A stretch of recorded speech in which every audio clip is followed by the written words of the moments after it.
Hello fellow coffee botherers, what would happen if the Marzocco GS3 and a decent DE1 got together and had a baby? This would happen, the Wendougee Data S. Boom! Ah! No! That's not very imaginative, is it? What is going on? So in this video, we're going to be talking about this, the Wendougee Data S, and I'll also be talking briefly about this, the Wendougee Milo play grinder.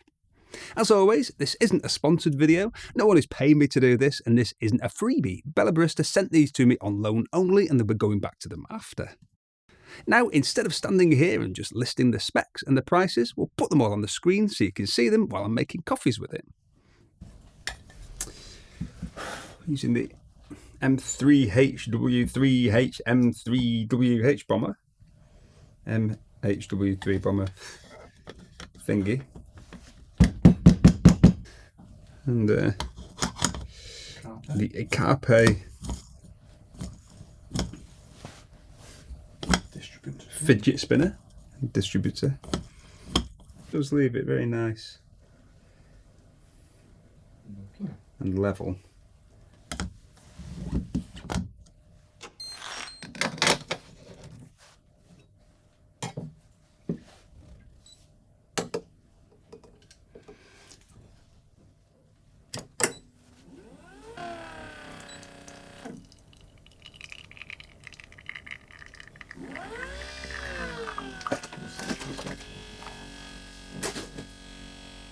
Not loud, but not loud. It's a very nice noise. No, it's high pitch, isn't it?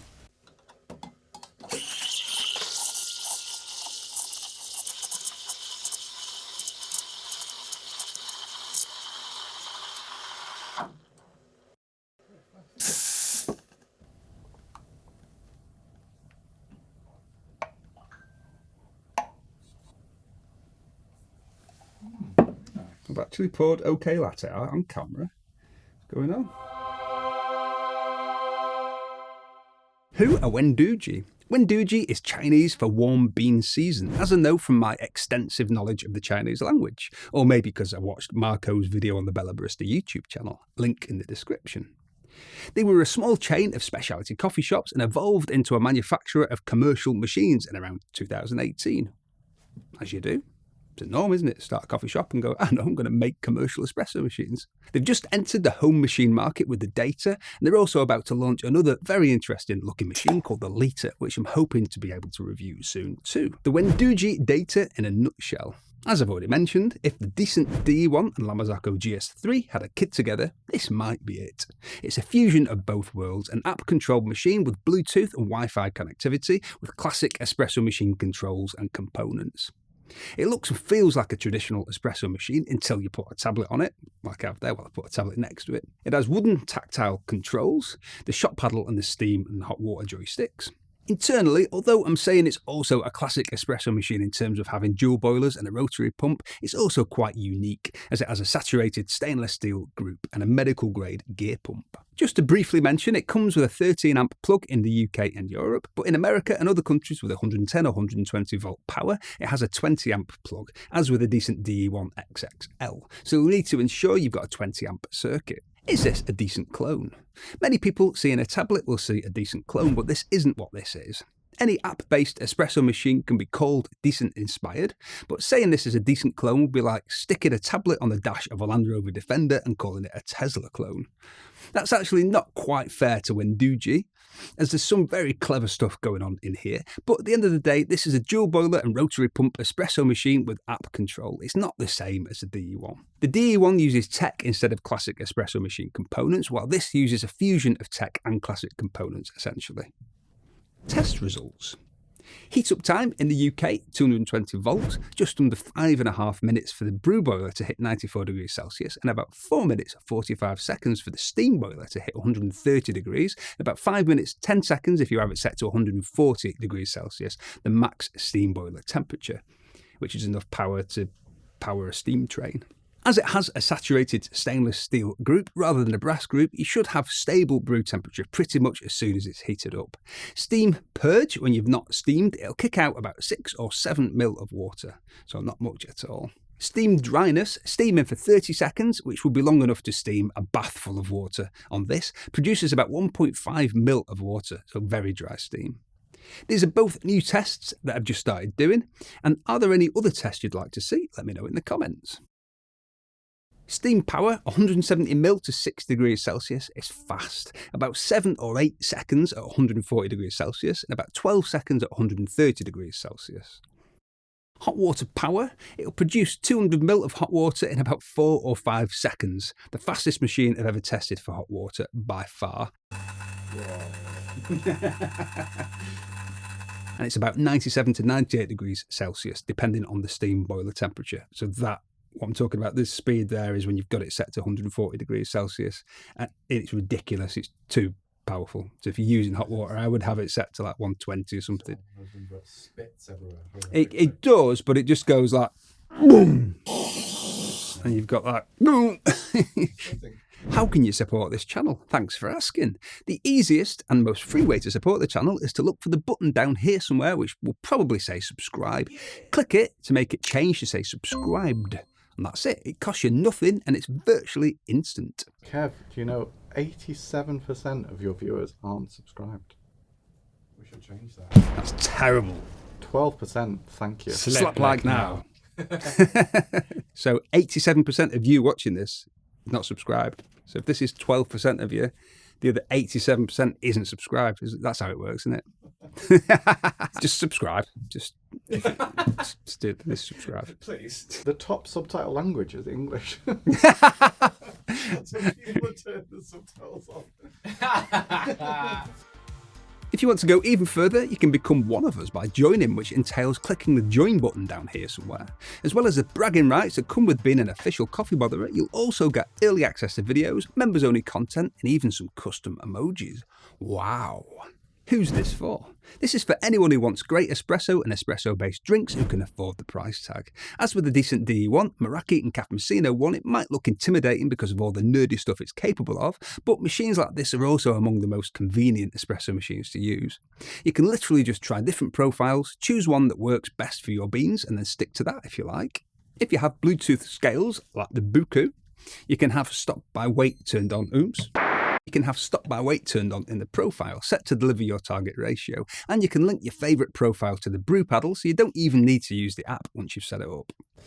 To bind it to the brew paddle is very simple.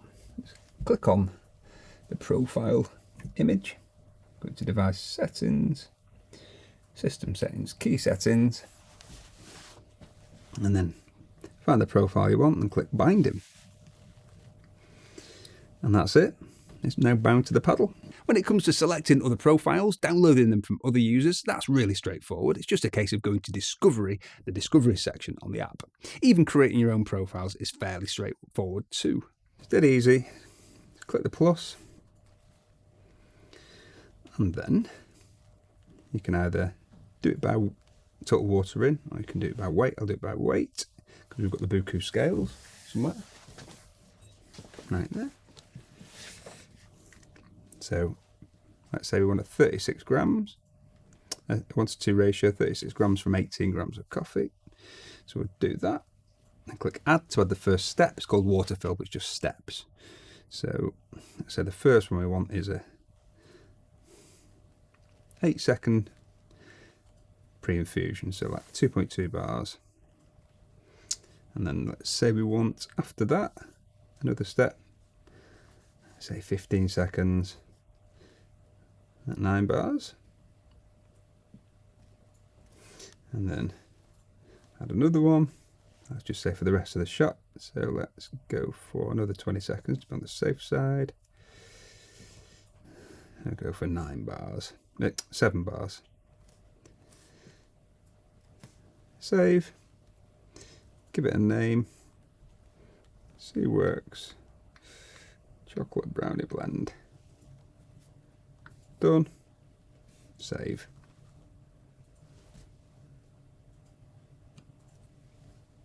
There you go. I've just used coffee beans, apparently. Yeah, apparently. That's a lie. I've just thought about coffee beans. So this will be a good time to hear from our sponsor. The sponsor this week was supposed to be a new book called The Herb Diet, but they wanted me to try the diet myself, and that would be time consuming. That was mint.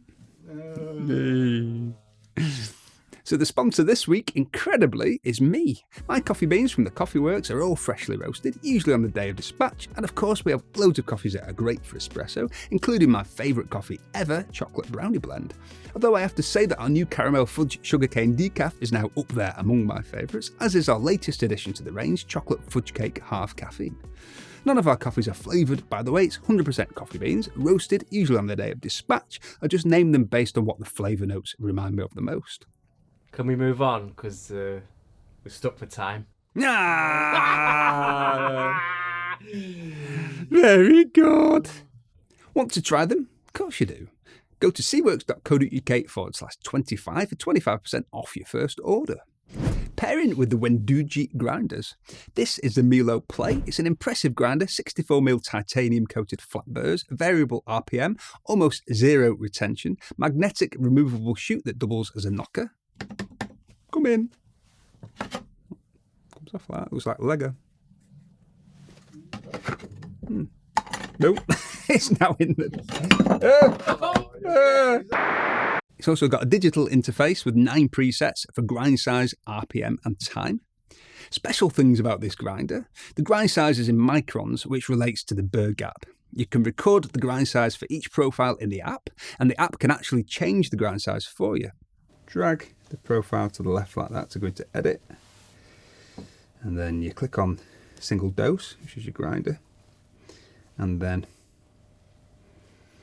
set your grind size, so that in microns, and that's the burr gap, the gap between the two burrs. So let's say it's, I don't know, 189 specifically, but let's say that, and 650 RPM. Let's save that. And then the next time you go, if I then go into that and then click on the grinder icon, it's now set it to that grind size, and it's done a reverse spin to kick out any of the exchange retention while it's at it, which is very clever. You can easily save a profile under another name too by clicking Save As, which means you could use one profile with cWorks Chocolate Brownie Blend, for example, save the grind size for that, and then create a duplicate profile for Chocolate Fudge Cake Half Caffeine and just change the grind size. Dead easy. Then next time you switch from one to the other, you'll just select that profile, tap the icon, and it'll update the grind size for you on the grinder. It doesn't just have bellows and the magnetic chute that doubles as a knocker to deal with the retention. There's also something called reverser end, which spins the burrs in reverse after grinding and after adjusting the grind size or switching in between presets, which is flipping clever. This is an early prototype that Bella Barista had. The calibration isn't quite right, so the micron sizes are off, so ignore that. I can't show you close-ups and stuff because I'll be showing you a machine that isn't working properly. I've just got an itchy eye. But I will be getting a production version soon, so I'll do more in-depth videos on the grinder once I have that. With their professional grinders, it'll apparently dial in for you automatically. I think it would open this machine up to a wider audience if they could make this possible for the Milo Play, so I hope they can do that in the future.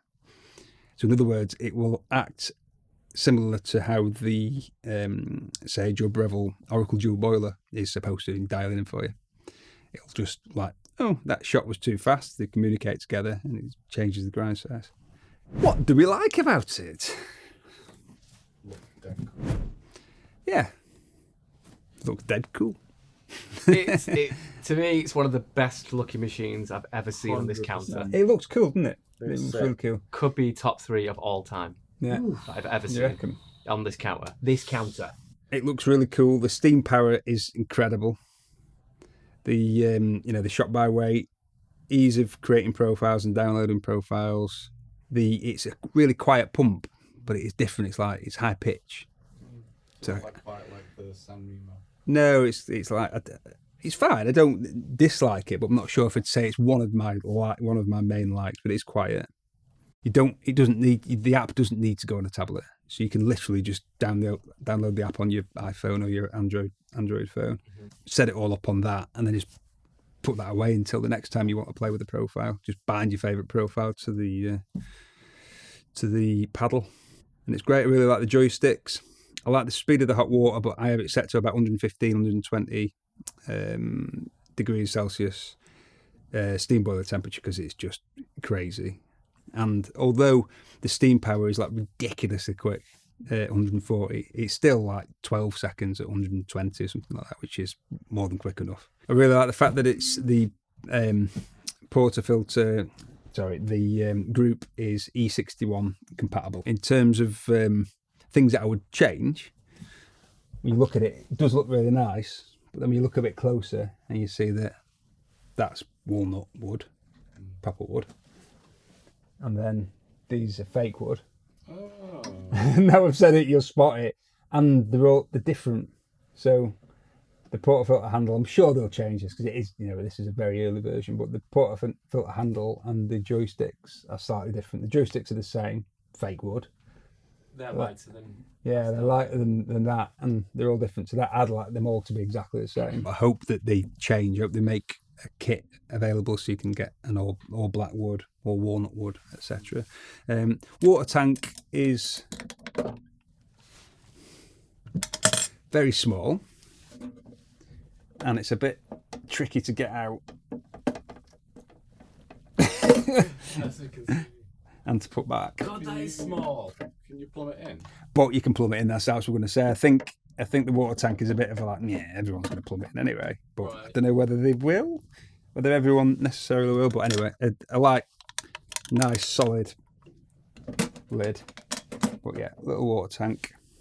Yeah, the only other thing, like I was saying, is there's no plastic internally, but then they've put a plastic water tank in. So they could have put a ceramic water tank in, or borosilicate glass. Potential dislikes: it comes with this metal stand for the tablet, and the idea is, I would imagine that you put it on the top, but the top is flipping boiling.